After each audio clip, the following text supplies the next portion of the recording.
Assalamualaikum pemirsa Siak Televisi, kembali lagi bersama saya Cahya Ici di Siak Sehat, hidup sehat, kebahagiaan kita bersama. Nah, kali ini kita akan bahas mengenai skoliosis atau kelainan bentuk tulang belakang. Nah, biasanya nih aktivitas anak-anak muda nih kalau dilihat saat ini ya, banyak berlama-lama menggunakan gadget, mageran dan juga rebahan nih. Nah, apakah ini bisa menjadi salah satu penyebab skoliosis? Nanti kita akan bahas lebih lanjut bersama dokter spesialis ortopedi di Rumah Sakit Umum Daerah Tengku Rafian Kabupaten Siak. Tetap di Siak Sehat.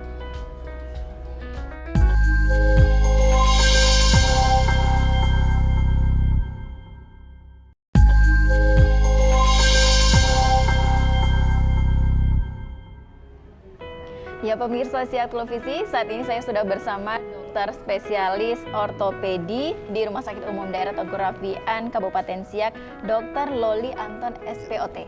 Iya betul. Apa kabarnya dok hari ini? Baik. Iya, kita kembali lagi di Siak Sehat.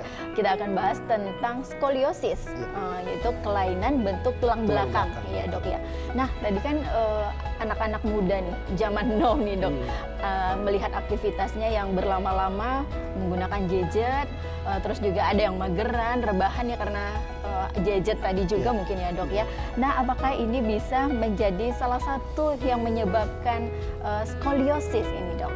Ya, jadi kegiatan-kegiatan itu memang bisa menjadi salah satu penyebab terjadinya skoliosis. Karena itu posisi biasanya kalau mageran atau melakukan aktivitas dengan gadget, biasanya pasti rebahan dalam posisi yang tidak normal.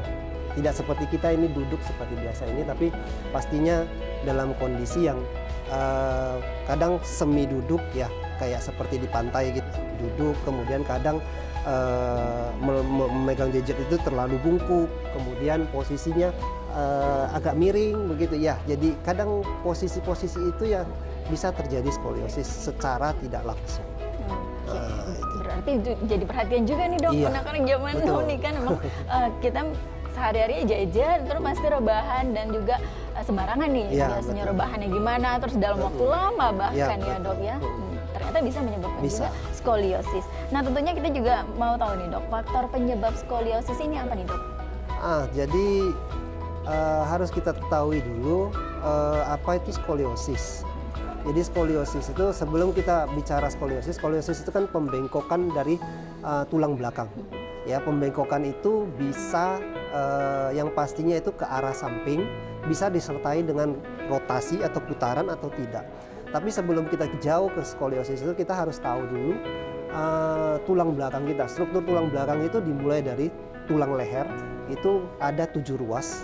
Kemudian tulang punggung itu ada 12 ruas, itu namanya torakal. Kemudian ada tulang pinggang, itu namanya lumbal, itu ada 5 ruas. Dengan ada yang tulang ekor itu sakrum, itu yang 5 tulang bergabung menjadi satu. Nah itu namanya sakrum. Jadi biasanya kalau skoliosis itu bisa saja tulang punggungnya itu yang membengkok ke satu sisi. Kemudian tulang bisa disertai dengan tulang pinggangnya yang membengkok ke satu sisi juga, bisa salah satunya atau keduanya. Bisa tulang pinggang dengan tulang punggung, bisa hanya tulang pinggang atau hanya tulang punggung. Jadi gejalanya itu biasanya bisa disebabkan karena aktivitas kita yang tadi yang kita sebutkan itu karena mageran, ya.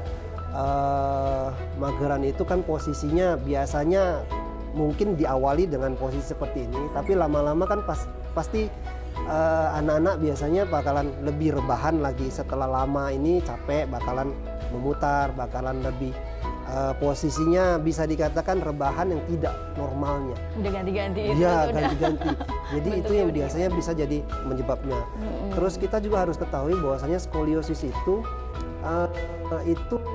secara anatomisnya itu terbagi dua. Ada yang struktural sama fungsional. Jadi struktural itu dia hanya bengkok dalam kondisi bentuknya, tapi tidak menjadi progresif. Nah itu yang biasanya paling sering.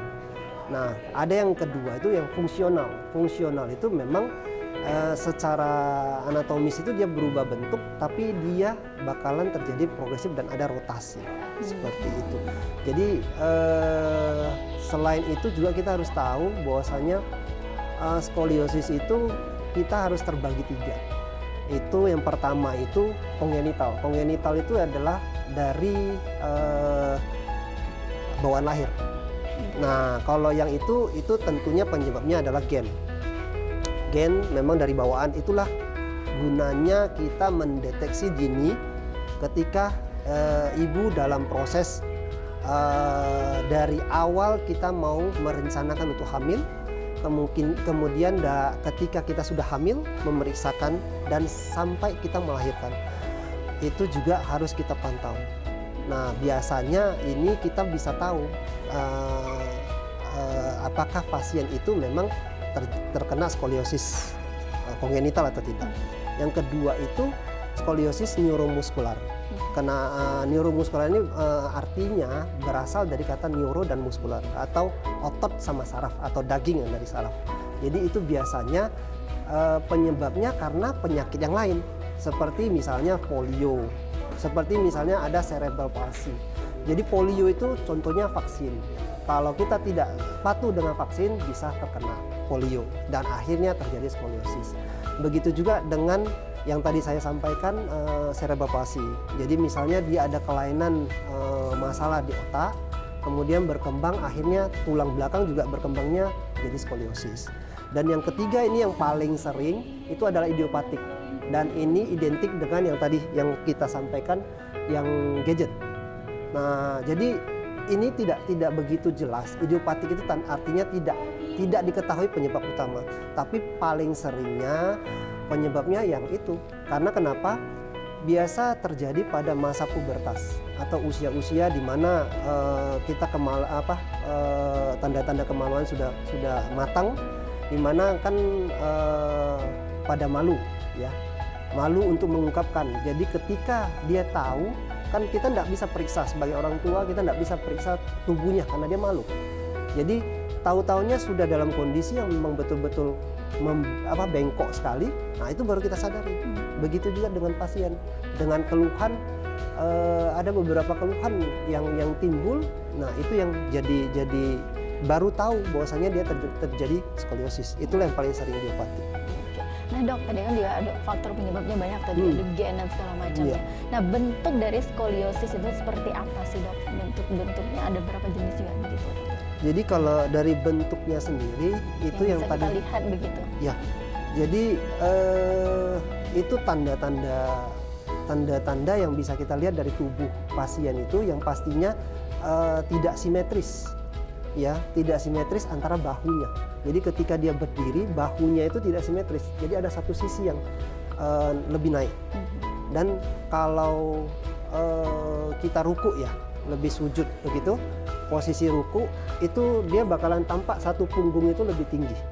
Kemudian kalau kita minta dia untuk berdiri, itu pinggangnya dia bakalan tidak simetris. Nah, itu yang bisa kita lihat biasanya. Ketika berdiri itu bentuk dari tulang belakangnya apakah berbengkok begitu yang kita kalau lihat? Untuk dari secara bentuk yang fisik yang tadi yang saya sampaikan itu bisa kita lihat. Tapi kalau secara untuk tahu betul-betul dia bengkok sekali, itu mungkin dari foto ronsen kalau hanya ringan. Nah, itu mungkin yang kita bisa nilai. Kalau dari klinis kita sudah nampak memang betul-betul dia bengkok sekali, itu biasanya sudut atau derajatnya sudah lebih. Nah, tadi juga dokter sudah sampaikan ya, ada beberapa memang kegiatan sehari seperti mageran atau rebahan tadi yang memang tidak normal, lama-lama juga akan mempengaruhi begitu dok. Nah, apakah ada lagi pemicu dari kegiatan sehari-hari lainnya nih dok yang menyebabkan skoliosis ini dok? Jadi kalau penyebab dari kegiatan-kegiatan sehari-hari, apalagi yang masa-masa sekarang ya, anak-anak sering bawa tas, kemudian dengan beban yang buku yang terlalu banyak, itu kadang juga bisa mengaruh. Kemudian selain tadi mageran itu, ya bisa karena trauma itu juga. Kadang ada yang kondisi benturan, ya, ada trauma, akhirnya menyebabkan beberapa struktur tulang itu berubah. Jadi apalagi kalau trauma itu terjadi pada usia yang masih pertumbuhan. Jadi ketika satu sisi tulang belakang itu terjadi trauma, ya itu bisa lebih progresif lagi untuk bentuk sudut tulang yang bengkoknya. Itu bisa. Nah dok, skoliosis ini kan diklaim di tulang belakang ini. Apakah dia berpengaruh nih dok dengan organ-organ lain di dalam tubuh begitu yang mengganggu gitu? Ya pasti. Kalau dia mengganggu organ yang lain itu pasti. Kenapa? Yang paling sering itu tadi saya sampaikan bahwasanya bengkoknya itu bisa di bagian tulang punggung sama tulang pinggang. Yang paling sering itu adalah tulang punggung. Dimana kalau tulang punggung itu kita tahu ada paru-paru kanan dan kiri. Kemudian di sisi kiri itu ada jantung. Yang paling menunjukkan gejala yang sangat berat itu kalau dia sudutnya adalah ke kiri. Jadi dia menekan jantung, akhirnya bisa ada suatu kelemahan ketika hanya jalan beberapa langkah dia lemah. Jadi tanda-tanda gejala penyakit jantung muncul. Walaupun dari keluarga tidak ada penyakit jantung, kemudian diperiksa jantungnya nggak ada masalah, ternyata di foto ronsen bengkok, menekan daripada jantung. Begitu juga kalau dia hanya menekan ke kanan maaf, itu biasanya menekan jantung. Jadi otomatis paru-paru. Jadi otomatis biasanya gejalanya ya sesak. Kadang bisa sampai sesak seperti itu. Oke, berarti memang berpengaruh juga kepada tubuhnya. Ya. Oke Pak Dok, nanti kita akan lanjutkan bincang-bincang kita mengenai skoliosis bersama Dr. Loli Anton SPOT, dokter spesialis ortopedi di Rumah Sakit Umum Daerah Tengku Rafian Siak. Kita lanjutkan bahasan kita di Siak Sehat. Tetaplah bersama kami.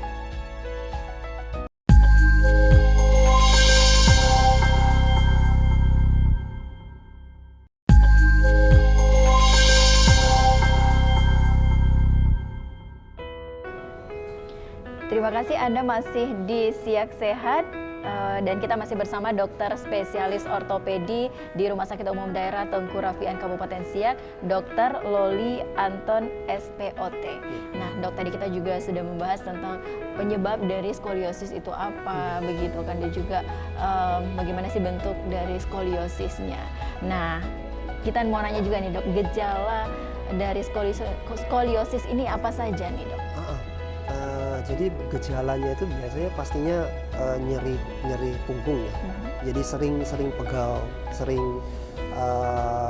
melakukan aktivitas bawaannya lemah. Kadang kalau dia sudah lebih berat lagi, kadang mau sesak atau kondisi tertentu dia merasakan nyeri. Atau posisinya misalnya dari tempat tidur bangun atau bahkan miring, kadang bisa menimbulkan nyeri. Biasanya paling sering awal kita ketahui itu nyeri biasanya. Nah tadi dokter juga sudah bilang ada yang gen begitu ya, artinya dari lahir dia sudah terkena skoliosis. Nah rentang usia berapa nih biasanya yang banyak terdeteksi nih untuk skoliosis ini dok? Justru pasien yang paling sering datang itu yang idiopatik. Kalau skoliosis yang kongenital itu kan memang dari awal ya. Dari awal ketika bayi baru lahir itu biasanya nampak dari pertumbuhannya. Dari pola dia ketika mulai bisa duduk, mulai bisa aktivitas itu nampak. Baru datang kontrol ke dokter, jadi di situ baru tahu. Nah, sedangkan kalau yang paling sering itu yang idiopatik tadi, itu biasanya karena malu usia remaja yang pubertas itu, jadi mereka datang biasanya sudah kondisinya yang sudah bengkok. Jadi itu biasanya umur 14 sampai 15. Nah, paling sering juga usia segitu itu perempuan yang datang. Karena paling sering itu perempuan dibandingkan yang laki-laki. Jadi seperti itu paling sering datang. Tapi dalam kondisi yang memang sudah telat karena sudah bengkok, sudah cukup derajatnya. Padahal kalau dia cepat mungkin itu hanya postural saja. Kalau kita katakan derajatnya itu cuma 10%, itu masih dikatakan hanya asimetris, jadi belum skoliosis. Tapi ketika lebih dari 10%, itu yang dinamakan skoliosis. Nah itu nanti dengan pemeriksaan lanjutan lagi itu bisa diketahui berapa derajat pastinya. Oke. Artinya di usia pubertas 14, 15 sampai 17 Ya, begitu, betul. itu masih bisa ditangani skoliosis ini, Dok? Bisa, Ya. bisa. Dan itu seperti apa nih, Dok? Maksudnya apakah bisa sembuh total atau seperti apa nih? Jadi yang kita lakukan ini adalah bukan mengembalikan sudutnya. Karena kalau untuk sudut bengkok itu kenapa saya sampaikan deteksi dini secepat mungkin untuk kita terdeteksi, kita menghindari terjadinya progresivitas atau terjadinya pembengkokan yang lebih. Jadi yang kita mau sekarang ini adalah mencegah itu berlebih karena dia tulangnya masih bertumbuh. Nah, yang bisa kita lakukan adalah mencegah terjadinya pembengkokan yang lebih, bukan untuk mengembalikan. Karena kalau untuk mengembalikan tidak bisa lagi. Nah, makanya deteksi dini itu paling bagus. Karena ketika kita sudah telat datang, jalan satu-satunya ya kita cuma mencegah makin tambah bengkok. Nah, kalau usia itu tadi pubertas berarti artinya masih bisa masih betul. bisa diobati begitu. Betul. Nah, jika dari umur 20 mungkin 20 ke atas atau lansia begitu, apakah bisa juga terkena skoliosis dan bagaimana itu, Dok? Ada satu macam lagi memang skoliosis. Kalau untuk lansia itu ada namanya skoliosis de novo. Jadi itu memang bukan di luar dari yang skoliosis yang kita sampaikan tadi, karena itu memang faktor daripada tulang keropos. Jadi tulang keropos atau osteoporosis yang sudah pernah kita bahas itu menyebabkan struktur tulangnya itu lebih rapuh sehingga tulang belakang itu kan berluas-luas ya. Jadi ketika struktur tulang itu lebih pipih di satu sisi yang keropos, maka dia menyebabkan pembengkokan dari tulang belakang. Itu skoliosis de novo pada usia lanjut. Pada lansia. Ya, artinya kalau misalnya umur 20-an ke atas begitu, apakah masih bisa nih terkena penyakit skoliosis ini? Biasanya sih sudah matang sih tidak. Tapi kalau diketemukan itu sebenarnya sudah ada sebelumnya. Cuma tidak terdeteksi. Nah, cuma tidak terdeteksi. Jadi ketika dia sudah usia lanjut karena mungkin aktivitasnya, karena dia sudah mulai bekerja, kemudian beban di tubuhnya lebih, jadi sudah menimbulkan gejala. Nah, baru ketika itulah dia kontrol, barulah diketahui bahwasanya dia memang skoliosis. Nah, bagaimana nih, Dok, cara deteksi dini nih supaya kita juga terhindar dari skoliosis ini? Ya, jadi untuk deteksi dininya yang pastinya mungkin ada baiknya kita kalau masa pubertas itu ya, kita orang tua harus lebih care. Kalau misalnya pada anak perempuan, kita harus sering berbicara, komunikasi dengan anak yang tentunya sesama. Kalau misalnya anak kita perempuan, ya ibulah yang lebih berperan. Anak laki-laki ya ayah yang lebih berperan. Jadi harus ada pemeriksaan dini. Ketika perempuan kan pasti kalau sesama perempuan dia lebih tidak malu. Jadi bantu orang tuanya untuk melihat simetris daripada bahunya. Jadi bahunya itu simetris tidak, kemudian pinggulnya itu dia simetris tidak, kemudian lengkungan belakangnya ketika kita periksa tulang belakangnya itu dia agak lebih condong satu sisi atau tidak. Kemudian ketika kita minta dia posisi rukuk itu apakah punggung dia ada yang bahasanya punuk. Nah, seperti menonjol begitu. Ya, seperti menonjol. Jadi ada bagian punggung itu dia lebih menonjol, itu punuk kita bilang. Seperti punuk burung. Ada lengkungan yang dibandingkan dengan sebelahnya tidak ada. Seperti itu. Kemudian dari sisi yang berdiri dari sisi samping itu kita bisa lihat dia posisi struktur tulangnya. Struktur dia tubuhnya itu memang berbeda. Agak lengkung seperti itu. Ya, artinya bisa kita memang melihat ya, Dok, ya begitu kita lihat anak memang ada sisi berbeda di sebelah kanannya mungkin ya gitu, betul. Ya, Dok ya, dan menonjol, dan itu juga harus segera nih ya, Dok ya. Jadi kalau sudah itu segera, karena kenapa? Karena proses pertumbuhan tulang pada anak usia yang masih pertumbuhan ya, itu biasanya tertutup sekitar antara 17 sampai 21 tahun. Kalau laki-laki mungkin bisa sampai 18 sampai 21 tahun. Kalau perempuan itu biasanya 17 sampai mungkin 20 ya. Itu masa pertumbuhan. Jadi sampai masa itu tiba, kita harus menjaga supaya jangan tambah progresivitas daripada sudutnya. Jadi deteksi dini itu paling utama. Jadi tidak selamanya harus dilakukan operasi semua. Tidak harus dilakukan tindakan medis bila derajatnya masih ringan. Seperti itu. Jadi tidak perlu khawatir juga mungkin ya, masyarakat harus tahu juga bahwa skoliosis ini bisa disembuhkan tanpa operasi juga. Dan jika masih bisa ditangani dengan dokter, berarti masih bisa disembuhkan. Begitu ya dok. Nah oke dok, untuk penderita skoliosis ini dok, apakah mereka boleh olahraga nih dok? Boleh. Olahraga apa yang baik juga untuk penderita skoliosis ini? Boleh. Jadi yang paling simpel yang bisa kita sarankan olahraga yang dilakukan oleh skoliosis ini itu yang pastinya renang. Kenapa renang? Karena renang itu ketika kita melakukan renang, yang bergerak itu bukan tulang.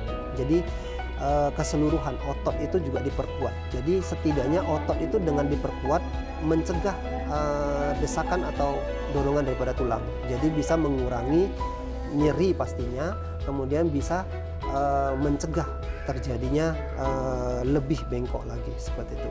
Itu kalau disarankan renang. Kalau olahraga yang lain belum ada penelitian yang memang khas untuk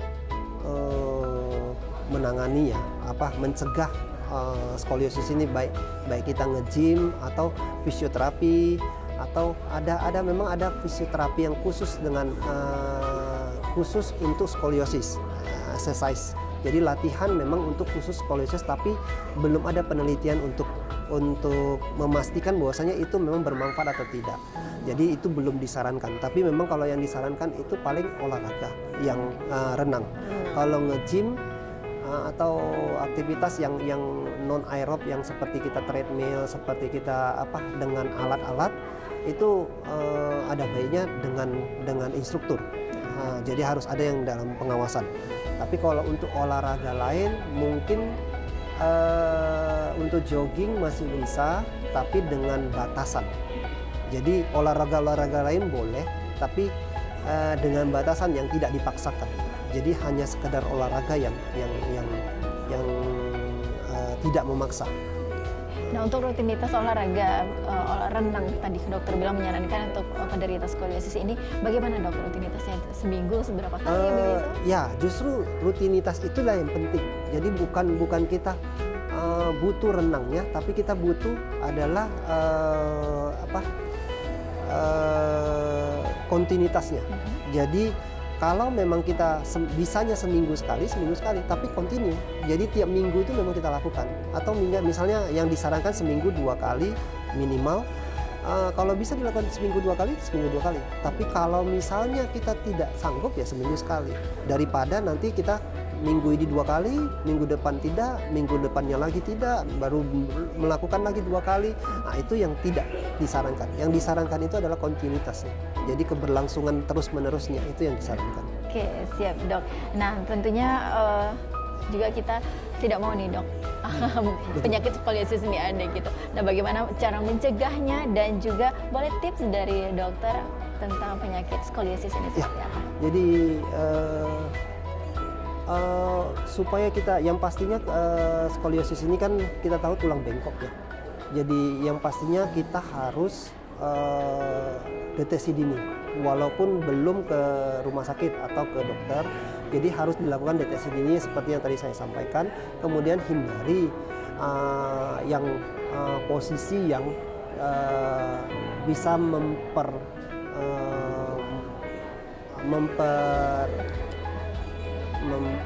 membuat menjadi skoliosis itu bisa terjadi, seperti yang tadi saya sampaikan, rebahan yang tidak tepat, kemudian duduk, kemudian posisi yang agak membengkok seperti itu ya, terutama yang gadget ya. Kemudian itu yang dihindari. Ketika itu sudah kita lakukan, tinggal olahraga kita harus tetap lakukan.